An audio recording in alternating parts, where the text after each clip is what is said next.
Millonario desconfiaba de la empleada de limpieza, hasta revisar las cámaras y ver lo imposible con los gemelos ciegos.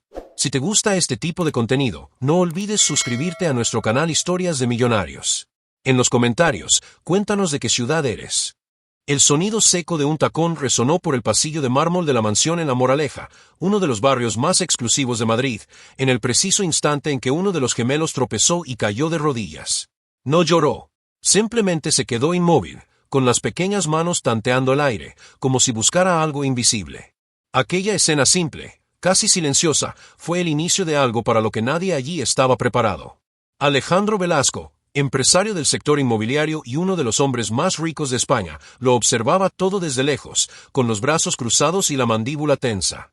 A sus 42 años, acostumbrado a controlar cifras, personas y destinos, sentía algo que detestaba: desconfianza. Y tenía nombre, uniforme sencillo y olor a producto de limpieza. Lucía Moreno, la empleada de limpieza. Los gemelos, Tomás y Mateo, ambos ciegos de nacimiento tras una rara complicación en el parto, eran el centro absoluto de la vida de Alejandro desde la repentina muerte de su madre, 2 años antes. Pequeños, frágiles, sensibles a cualquier cambio de rutina. Toda la mansión parecía respirar al ritmo de los bastones infantiles golpeando el suelo pulido. Lucía trabajaba allí desde hacía apenas 3 meses. Demasiado discreta. Demasiado silenciosa. Siempre en el lugar equivocado en el momento equivocado, o en el lugar correcto, según el punto de vista. Alejandro notaba cómo ella se detenía a escuchar a los niños, como si los observara con más atención que los propios médicos, terapeutas y cuidadores pagados a precio de oro.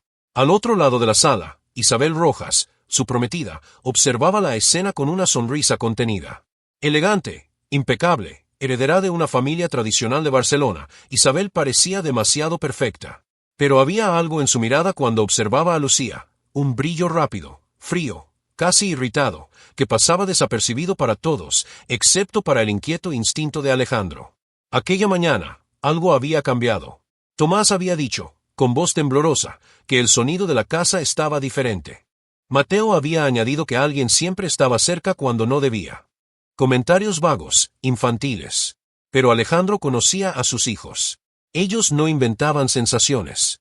Fue entonces cuando el guardia de seguridad comentó, casi por casualidad, que una de las cámaras del pasillo interno había registrado movimientos extraños durante la madrugada. Nada ilegal. Nada obvio.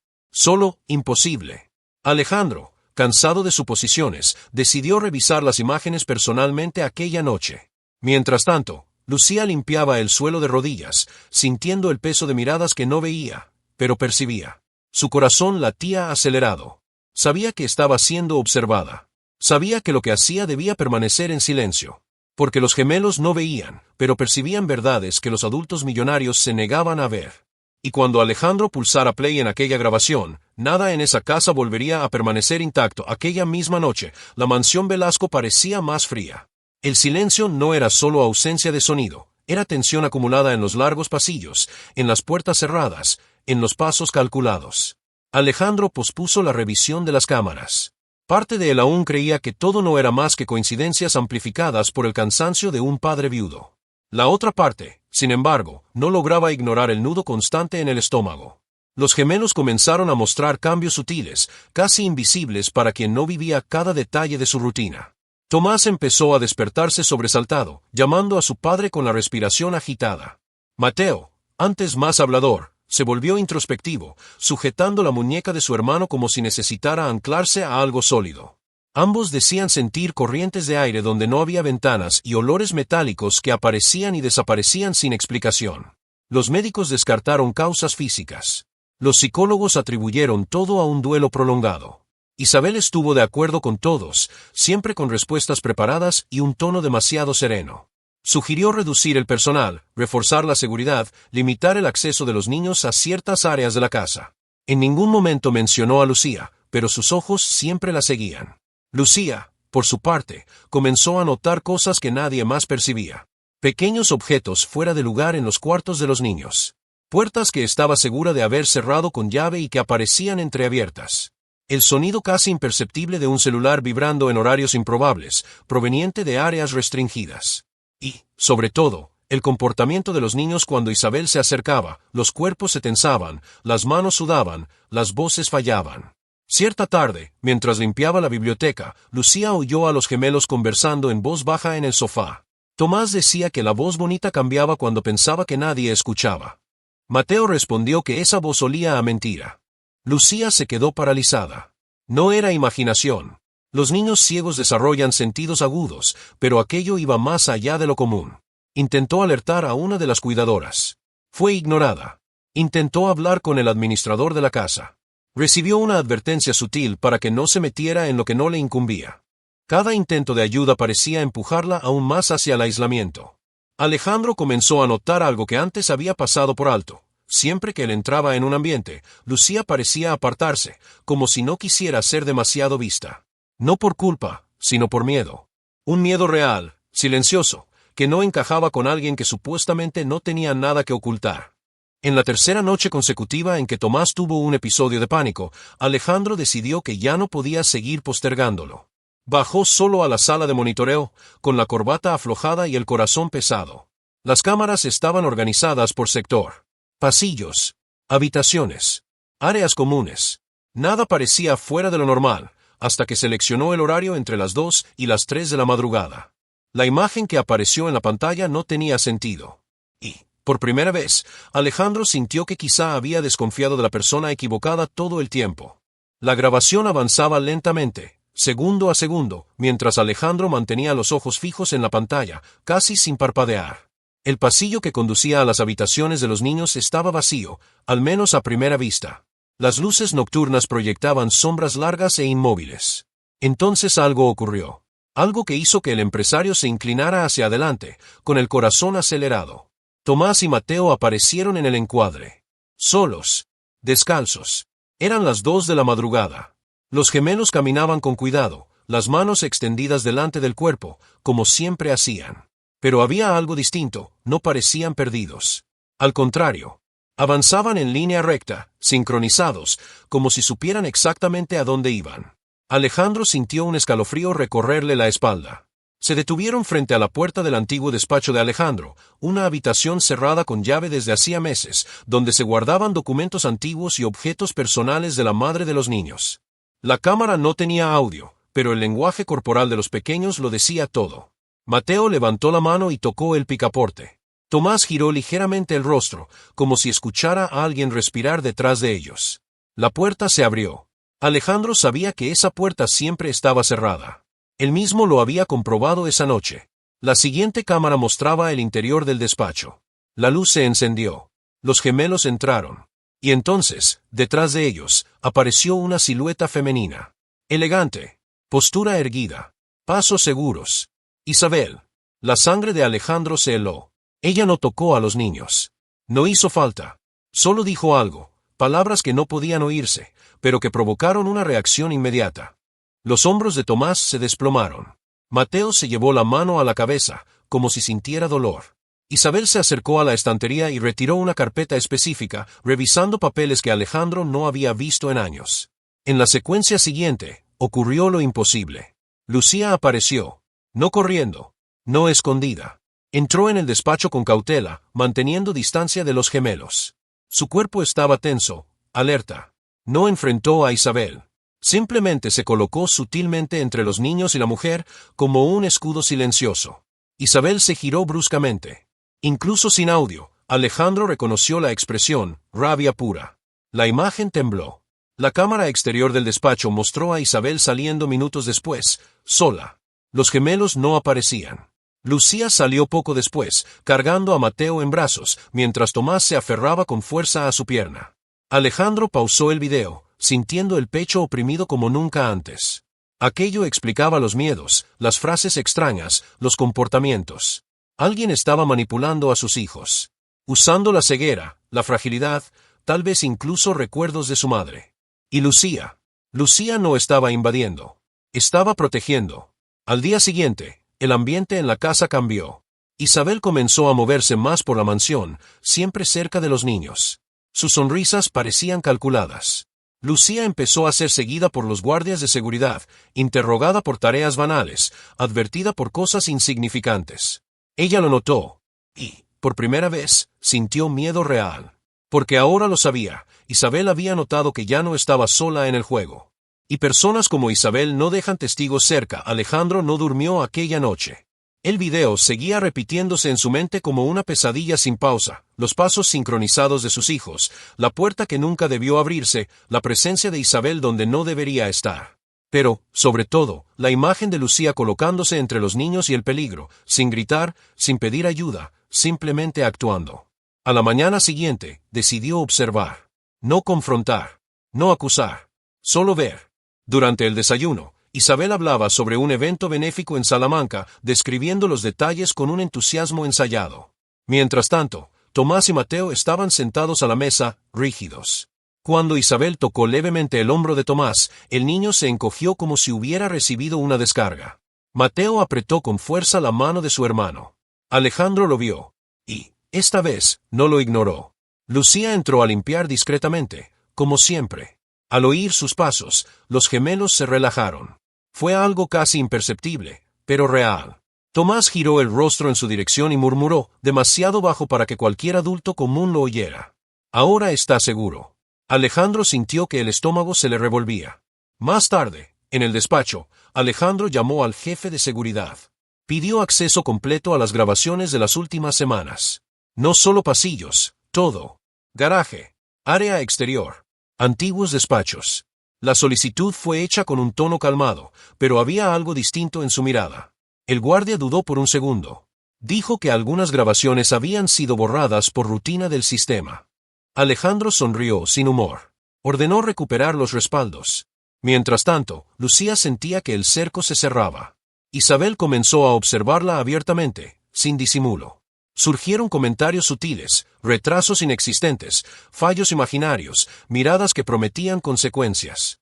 Ese día, Lucía encontró su casillero revuelto. Nada había sido robado.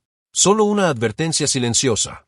Por la tarde, al llevar a los gemelos al jardín interior, Lucía notó algo que aceleró su corazón, una pequeña grabadora escondida detrás de un jarrón decorativo, apuntando al banco donde los niños solían sentarse.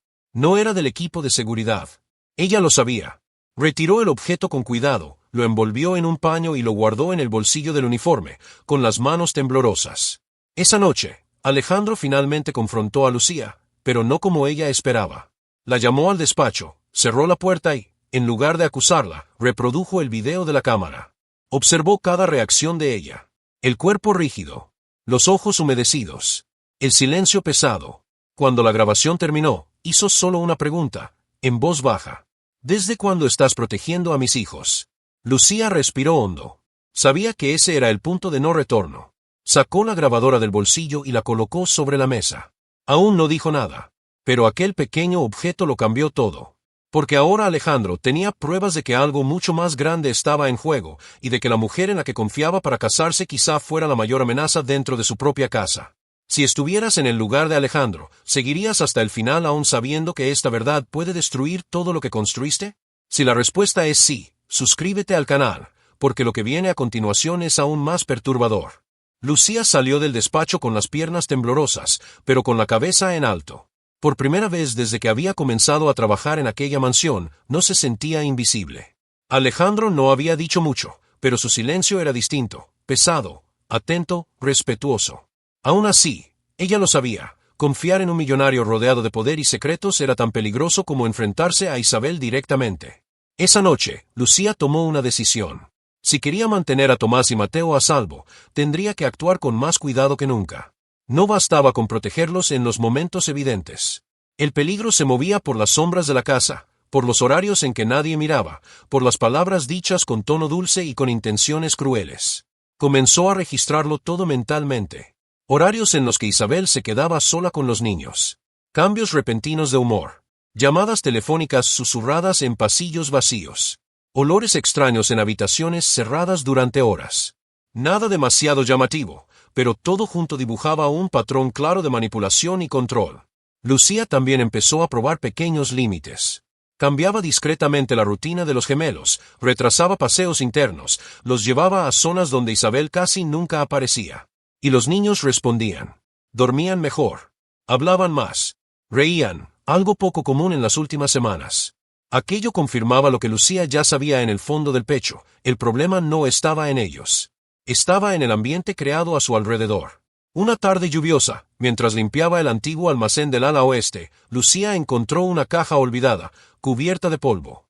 Dentro había documentos antiguos de la familia Velasco, contratos, fotografías y recortes de periódico.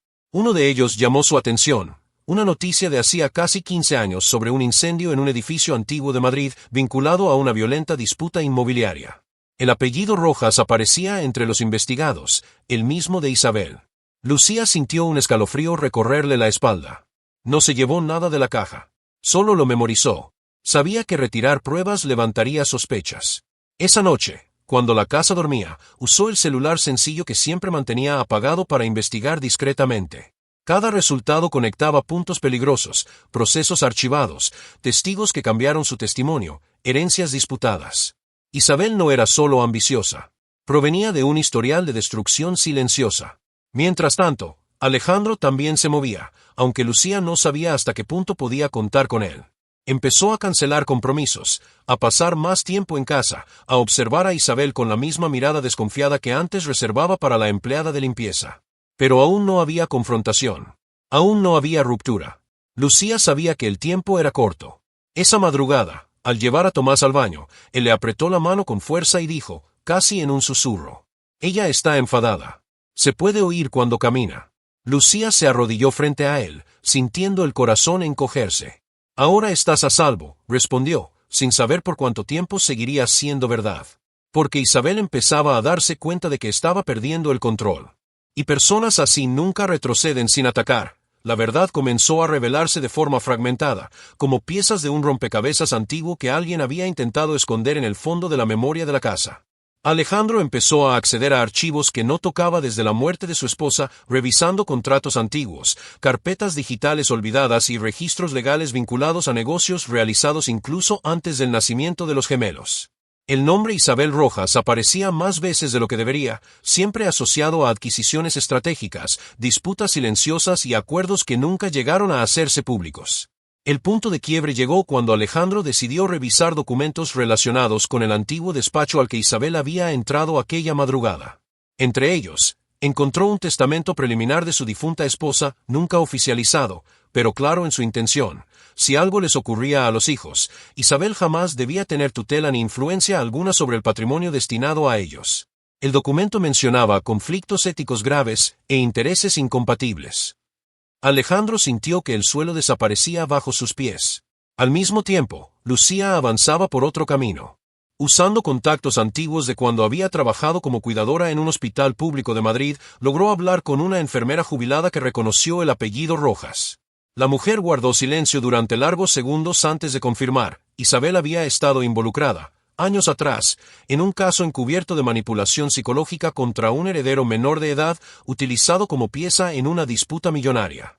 El proceso nunca avanzó. La familia tenía demasiado poder. Las piezas encajaron con violencia. Isabel no quería solo a Alejandro. Quería control absoluto. Los gemelos, ciegos y vulnerables, eran el punto débil perfecto. No necesitaba hacerles daño físico. Bastaba con desorientarlos, crear miedo, inestabilidad emocional, episodios que pudieran justificar el alejamiento del padre y futuras intervenciones legales. Todo calculado. Todo frío. La grabadora encontrada por Lucía confirmó lo peor. Alejandro escuchó, conmocionado, fragmentos en los que Isabel hablaba con alguien por teléfono, mencionando informes, especialistas comprados y tiempo. En otro momento, su voz aparecía suave, casi hipnótica, hablando directamente con los niños, induciendo sensaciones de inseguridad, diciéndoles que su padre no siempre estaría allí. Alejandro sintió una culpa devastadora. Él había llevado a esa mujer a la vida de sus hijos. Había ignorado señales, silenciado instintos, desconfiado de la persona equivocada. Lucía, ahora consciente de la magnitud del peligro, comprendió que ya no se trataba solo de proteger. Era necesario exponer la verdad. Pero eso significaba cruzar un límite irreversible. Personas como Isabel no caen solas, arrastran a otros con ellas. Esa noche, Alejandro llamó a un abogado de confianza y a un médico especialista en traumas infantiles. Todo comenzó a documentarse oficialmente. Por primera vez, existía un plan real para salvar a los gemelos y desenmascarar a la prometida. Pero Isabel percibió el cambio en el ambiente. Comenzó a moverse por la casa con una calma inquietante, haciendo demasiadas preguntas, observando demasiado. Su sonrisa volvió a ser impecable. Peligrosa. Lucía entendió la advertencia silenciosa, el juego había cambiado de fase. Y ahora, nadie allí saldría ileso. El colapso llegó sin aviso, como una cuchilla deslizándose en la oscuridad. Isabel fue la primera en darse cuenta de que el control se le estaba escapando de las manos. No porque alguien la hubiera confrontado directamente, sino porque el ambiente ya no reaccionaba a ella como antes. Los guardias evitaban su mirada. Alejandro empezó a responder con monosílabos. Y, lo más grave de todo, Lucía seguía allí. Esa mañana, los gemelos despertaron agitados. Mateo tenía una fiebre emocional, temblaba sin causa aparente, repitiendo que la casa estaba gritando por dentro. Tomás se negaba a soltar la mano de Lucía, incluso cuando Alejandro intentó llevarlo a la consulta médica ya programada. Algo estaba mal, profundamente mal. Isabel insistió en acompañarlos. Alejandro se negó. Fue la primera vez. La sonrisa de ella no vaciló, pero sus ojos se oscurecieron. Horas después, mientras Lucía ordenaba la habitación de los niños, notó que algo había sido manipulado. El armario estaba abierto. Los cajones, desordenados. Y sobre la cama, un objeto que no pertenecía a ese lugar, la grabadora que ella creía haber guardado a salvo. No estaba rota. Estaba allí como un mensaje. Lucía sintió que el cuerpo se le helaba. Antes de que pudiera reaccionar, oyó pasos rápidos en el pasillo. Isabel apareció en la puerta, sola. Ya no había disimulo, ni dulzura, ni tono amable. Solo frialdad. «Has ido demasiado lejos», dijo en voz baja. Lucía intentó mantener la compostura, pero el corazón le latía con tanta fuerza que parecía delatarla. Isabel dio un paso adelante, luego otro, reduciendo el espacio entre ellas como una depredadora experta. Personas como tú no sobreviven cuando creen que saben demasiado. Antes de que pudiera ocurrir cualquier cosa, un grito cortó el aire desde el baño. «Tomás». Lucía se soltó por instinto y corrió. Encontró al niño caído en el suelo frío, pálido, respirando con dificultad. Mateo estaba a su lado, en shock, repitiendo el nombre de su hermano como un mantra roto. El caos se desató. Los médicos fueron llamados de urgencia. Alejandro llegó corriendo, el rostro marcado por una desesperación que no sentía desde la muerte de su esposa. Isabel apareció minutos después, fingiendo sorpresa, interpretando preocupación ante los empleados y el equipo médico. Pero Lucía lo vio. Vio el alivio demasiado rápido en el fondo de aquella mirada. En el hospital, el diagnóstico fue devastador. Tomás había sufrido un colapso emocional severo, provocado por un estrés psicológico extremo. Si permanecía en ese entorno, los episodios podían agravarse de forma irreversible. Alejandro sintió el peso de la decisión aplastarlo. Mientras tanto, Lucía comprendió que su permanencia allí se había vuelto insostenible. Una enfermera la alertó discretamente de que Isabel había hecho demasiadas preguntas sobre ella, dirección, familia, pasado. Lucía lo entendió, ahora ella era el objetivo. Y si algo le ocurría, ya no habría nadie que protegiera a los gemelos de aquello que se ocultaba detrás de la sonrisa perfecta de Isabel Rojas. El clímax comenzó en el silencio tenso de una sala blanca de hospital, donde el sonido constante de los monitores parecía marcar el tiempo de una decisión que ya no podía postergarse. Tomás estaba inconsciente. Mateo permanecía sentado junto a la cama, sujetando con fuerza la mano de su hermano, como si pudiera traerlo de vuelta solo con la voluntad. Alejandro observaba la escena con los ojos enrojecidos, el rostro devastado por una culpa que finalmente tenía nombre. Isabel llegó horas después, vestida de manera demasiado impecable para una emergencia. Hablaba en voz baja, tocaba el brazo de los médicos, preguntaba por informes, insistía en participar en las decisiones. Alejandro la observaba ahora como si estuviera viendo a una extraña. Cada gesto parecía ensayado. Cada palabra, calculada. Fue entonces cuando actuó. Alejandro pidió que el equipo médico saliera por unos minutos.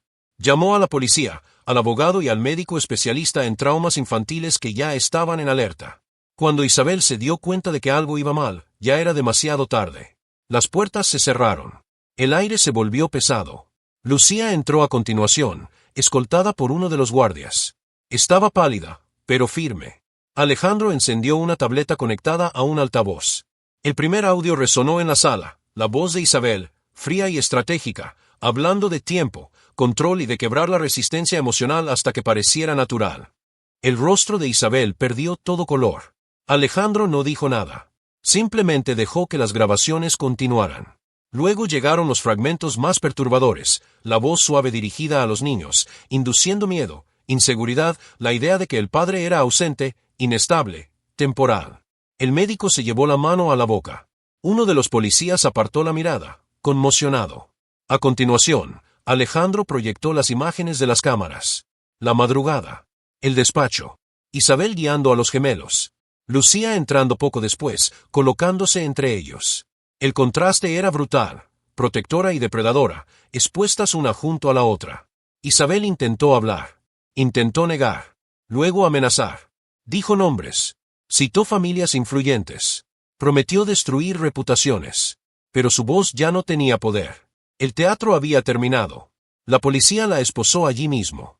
Mateo, que hasta entonces había permanecido en silencio, levantó el rostro en dirección a Lucía y dijo, con una claridad que hizo estremecer a todos: ahora la casa está en silencio. Tomás comenzó a reaccionar horas después. Pequeñas señales. Un apretón de mano. Un suspiro más profundo. El médico confirmó, alejado de la fuente del trauma, tenía posibilidades reales de recuperación. Alejandro se derrumbó. Lloró como nunca. Pidió perdón a sus hijos. Pidió perdón a Lucía. Reconoció en voz alta que ella había sido la única capaz de ver cuando todos estaban ciegos, incluso él. Esa noche, Isabel Rojas dejó de ser prometida, heredera, figura intocable. Se convirtió en acusada. Y Lucía dejó de ser invisible. La justicia no llegó con aplausos ni titulares inmediatos. Llegó en silencio, en los pasillos de los tribunales, en documentos sellados, en decisiones que cambiaron destinos. Isabel Rojas fue formalmente imputada por abuso psicológico agravado, manipulación de personas vulnerables e intento de fraude patrimonial. Las conexiones influyentes que antes la protegían comenzaron a disolverse cuando las pruebas se volvieron demasiado públicas para ser ignoradas. Alejandro acompañó cada etapa del proceso con un peso nuevo sobre los hombros. Por primera vez, no como empresario poderoso, sino como padre. Testificó contra la mujer que casi se había convertido en su esposa, expuso contratos, admitió errores y reconoció públicamente que había fallado al no escuchar a quienes lo rodeaban, especialmente a quienes no tenían ningún poder. Tomás permaneció hospitalizado durante semanas, pero mejoraba cada día. El entorno controlado, lejos de la mansión y de cualquier recuerdo de Isabel, permitió que su cuerpo y su mente recuperaran el equilibrio. Mateo nunca se separó del lado de su hermano. Los médicos afirmaron que ese vínculo había sido decisivo para su recuperación. Lucía visitaba a los dos a diario. Ya no como empleada, sino como alguien de la familia. Los niños la llamaban por su nombre con naturalidad, sin miedo. Cuando Lucía llegaba, sus hombros se relajaban. El silencio dejaba de ser amenazante. Alejandro se aseguró de que eso quedara oficialmente reconocido. En una reunión con abogados y trabajadores sociales, declaró que Lucía sería mantenida como cuidadora principal de los niños, con un contrato estable, protección legal y reconocimiento público. No como caridad, sino como justicia. La mansión de La Moraleja fue cerrada temporalmente. Alejandro decidió que necesitaba reconstruirlo todo, incluido el espacio físico donde tantas cosas habían sido quebradas. Se mudó con sus hijos a una casa más pequeña, más sencilla, más viva. Una casa donde las risas comenzaban a sustituir a los ecos. Cuando Isabel fue llevada al tribunal por primera vez, no hubo miradas altivas ni sonrisas calculadas. Solo silencio. Evitó las cámaras. Evitó a Lucía. Evitó incluso sus propios pensamientos. El poder que antes la rodeaba se había disipado. Lucía, por su parte, rechazó entrevistas. Solo dijo una frase a un periodista insistente. Yo solo hice lo que cualquier persona debería hacer cuando ve a un niño en peligro. Alejandro escuchó esas palabras después, en casa, mientras observaba a sus hijos dormir tranquilos por primera vez en meses. Y comprendió que ninguna riqueza sustituye a la valentía. Porque, al final, fue la empleada de limpieza, ignoraba, subestimada, silenciosa, quien salvó aquello que ningún dinero podría comprar. Meses después, la vida siguió un ritmo diferente, más lento, más humano. Tomás volvió a sonreír sin miedo. Mateo recuperó la curiosidad por el mundo, describiendo sonidos, texturas y olores con una imaginación viva, ahora libre de sombras. Los médicos confirmaron que los episodios críticos habían cesado. El trauma no había desaparecido por completo, pero ya no dominaba sus rutinas. La seguridad emocional había regresado, y eso lo cambiaba todo. Alejandro transformó su propia existencia. Redujo drásticamente sus compromisos, se alejó de negocios agresivos y comenzó a acompañar personalmente cada etapa de la vida de sus hijos. Aprendió a escuchar. Aprendió a desconfiar menos de las apariencias y más de los silencios. En futuras entrevistas sobre su carrera, jamás mencionó el episodio en detalle. Para él, aquello no fue un escándalo, sino una lección.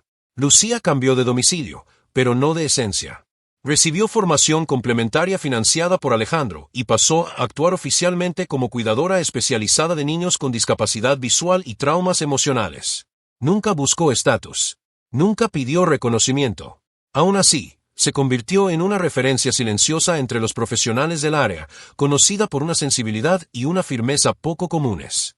La mansión de La Moraleja fue vendida.